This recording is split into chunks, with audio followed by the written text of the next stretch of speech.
I sidste uge var Bubber ude at besøge en dværg, og det var altså lige noget for ham. Det her, det er fantastisk på alle måder. Det er det.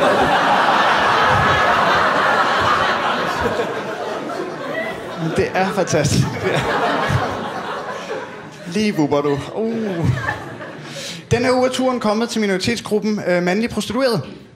Mandeluder, trækkerdreng, penisudlejer, Peter fra Lisi, Peter fra Paradise. Nu kom jeg kom lige til at kigge. Det var lidt med vilje. Det er jeg nok.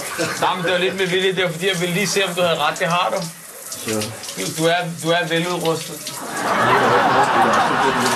Jeg kan da se, at det er meget veludrustet.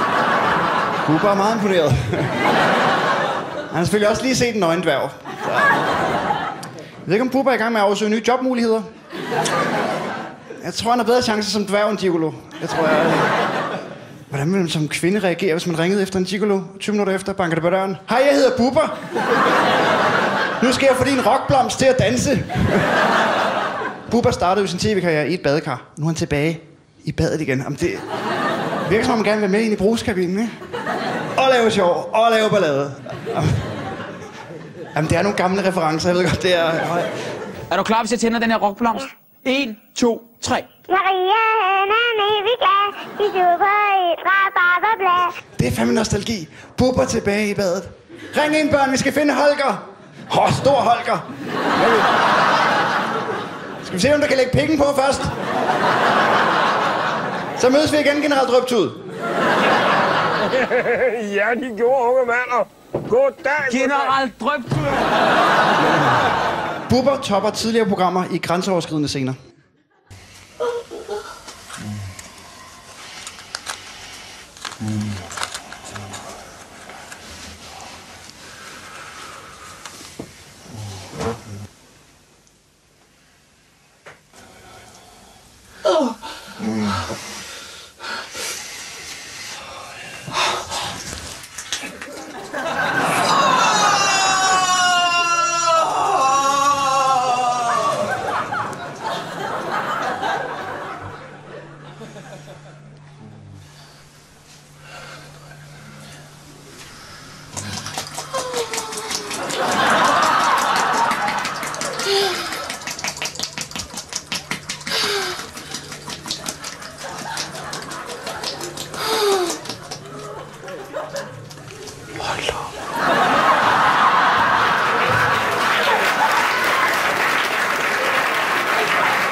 Så var han mere til dværgene. Så er Bubber helt skræmt og spiser gajoler. Man vil godt at se, hvad der stod på gajolpakken, ikke? Et højligt samler er sjældent noget for den, der sidder uden for døren og er Bubber. Det lyder voldsomt. Altså, har han håndledes mikrofon på?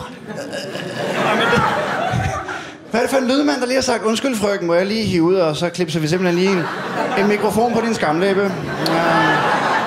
Eller også har lydmanden lagt lyden på i efterarbejdet.